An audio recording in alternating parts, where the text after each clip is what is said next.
May daan ba dito? Parang wala. City Hall na ata yan.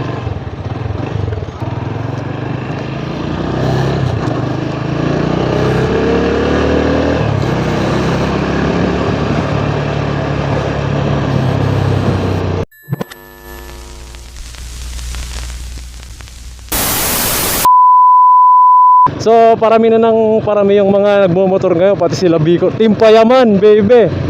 Sila Kong, madalas din silang mag long ride. Pagka long ride, dapat talagang prepared talaga. Hindi lang yung motor, pati yung siyempre yung tayo, yung magmumotor. Tsaka ano guys, kadalasan sa mga naglo-long ride, ano talaga magugulo Kailangan organize Kasi may mga time na na magkakandawalaan kayo na hindi na kayo magkakakitaan sa daan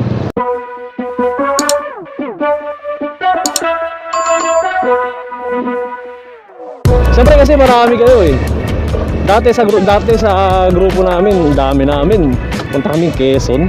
Wala pa, hindi pa uso nun yung intercom, yung ginagamit ngayon ng mga naghahabal, mga motovlogger na nagjo-joyride. Ayun na yung uso ngayon para mas madali. Pero dati kasi wala yun. Pag nagre-ride kami, yung gamit pa namin yung radyo na na pangtanod. Ang gamit pa namin nun, dalawa lang. Harap tsaka likod. Ang alis namin yan, minsan alas 12 ng gabi. Tapos minsan alas 2, minsan naman mga alas 3. Pero hindi na kasi pwedeng alas 4 kasi parang masyado nang late yun Para sakto pag sikat ng araw, andun na kayo. Importante kasi kailangan bago mag-traffic, makalabas na kayo ng Quezon City. Kadalasan yan sa mga pasaway na hindi, siyempre una niyan dapat sa mga aray ko. Oh, ina mo. Aray. Ina kasi parang latex lang Pilkowa pa lang pero parang latex na. Kasi siyempre sa atin ngayon, meron tayong mga tropa na may mga bagong motor, mga kumukuha na ng motor. Ayaw na nila, pagod na sila mag-commute, kaya magmumotor na lang sila. Tapos siyempre, pagkakaplanuhan ng rides, sa mga magpaplano, mga magbabalak mag-rides, importante ito, dapat meron kayong meeting muna. Dapat alam nyo lahat kung saan yung ruta, saan yung daan, saan kayo dadaan, saan yung babaybayin nyo, para kung sakaling may mawala o may hahabol, alam kung saan yung right way. Siyempre kung paano yung mga diskarte sa daan. Kasi pag nandito kayo sa syudad, alam naman natin dito marami mga sasakyan, kaya hindi uubra yung talagang isang diretsuhan lang kayo. Mapuputol yung linya. Minsan may mga sasakyan na makakasingit sa gitna. Ayan, dami namin, parang mga nasa 24 or 26 na motor kami. May mga backride pa yun kasi kasama mga jowa. Kasama mga labidabs Talagang dami, parang more or less 30 plus, ganun. Ang daming enforcer, wala po akong violation, wag nyo parahin. Buti na lang mabagal, ang dami nila. Tapos akala namin, kasi nawala na yung mga nasa unahan, yung sinusundan ko, kung nauuna ba or nasa likuran na, kasi wala na wala na putol na yung communication Wala kaming idea, so ang ginawa namin, binilisan namin ng konti, ay ang usapan, maximum 60, nagsihataw yung mga gago. So hindi namin alam kung nasaan na ba yung sinusundan namin, kung nasa hulihan ba or naiwan ba o ano. May mga nakakasalubong kami mga kapwa rin namin rider, tapos pumipis-pis pa nga kami. Akala namin, ibang rider yun pala, yung mga kasama namin na nasa unahan, bumalik kasi ibang na pala yun, ibang way na pala yung binabaybay namin. Tapos yung mga nasa likod, yun yung nasa tama kasi liliko pala dapat, pero ang ginawa ng sinusundan namin, dumiretso. So, doon nagkatalo. Bumalik yung mga nasa unahan namin, hindi namin alam na sila pala yun. Tapos hinabol na lang kami ng kasama namin doon na naka 400cc. Tapos ang binaybay niya parang mga nasa 10 to 15 minutes. Imagine mo yung 10 to 15 minutes na yon, gaano kalayo yun. Sobrang layo na nung 10 to 15 minutes. So hassle siya. Di pagbalik namin talagang kantsawa na lang.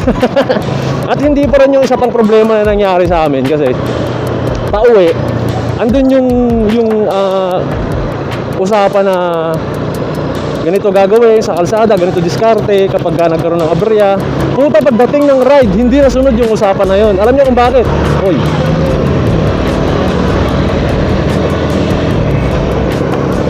Kasi, stoplight, ganyan. Siyempre, isang linya pa rin kami. Ngayon, yung mga nasa unahan, hindi na nila kami inisip na nasa likuran kami. Hindi na kami inabot ng green lights. Nag-red lights. Puta, hindi naman, alangan namang paspasin namin. Was. Alangan namang waswasin namin. Puta, pag-abante namin ganun, hindi namin alam kung lumiko ba sila o dumiretso.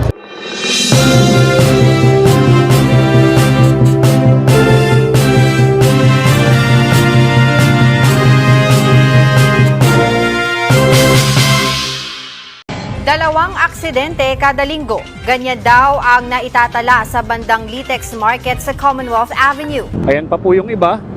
Subukan nating lapitan pero delikado eh. Ito rin ang reklamo ng ibang motorista. Ito yung sinasabi ko kanina eh. Nag-viral to, itong Litex na to.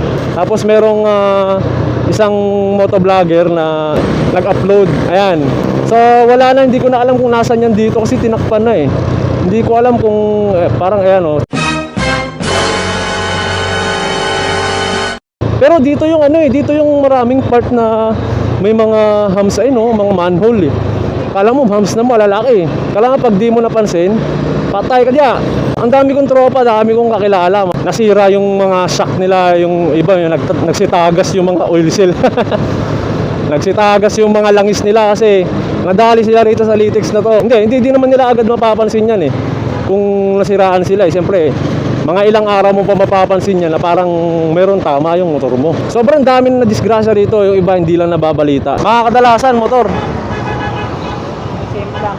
Ha? Sumisemplang. Oo, sumisemplang kasi delikado kasi dito meron din dito eh. Buti Kaya na rito, sumisemplang nila. kaya nga eh. Ang galing. Tapos ang tagal pa nilang ipatag.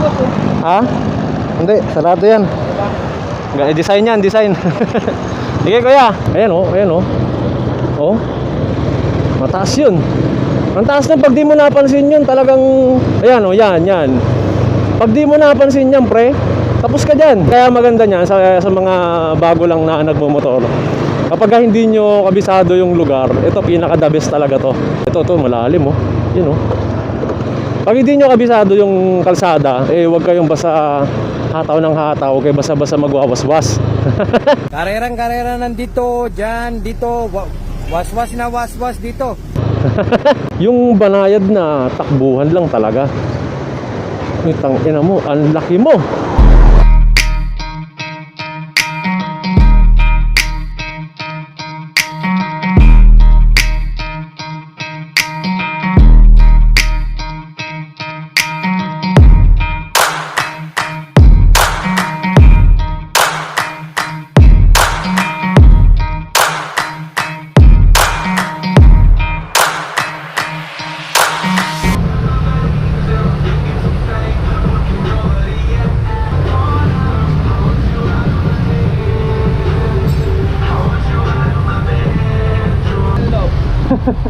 Pero pwede naman yung ganyan.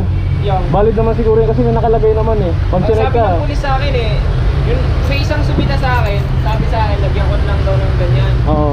Lagyan ko lang sa akin. Buti nga sa'yo may ganyan eh. Sa akin, yung bumiyabiyaya ko, wala na palang plaka. Kaya pala may bumubuti na sa akin eh.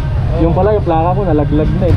Kaya dumiretso na ako dito eh. Kaya pala may mga bumubusina sa likod ko nung nakaraang araw. Tamang pagawa tuloy ako ng plaka ngayon. Problema ko yung plaka eh. Nalaglagan ako eh.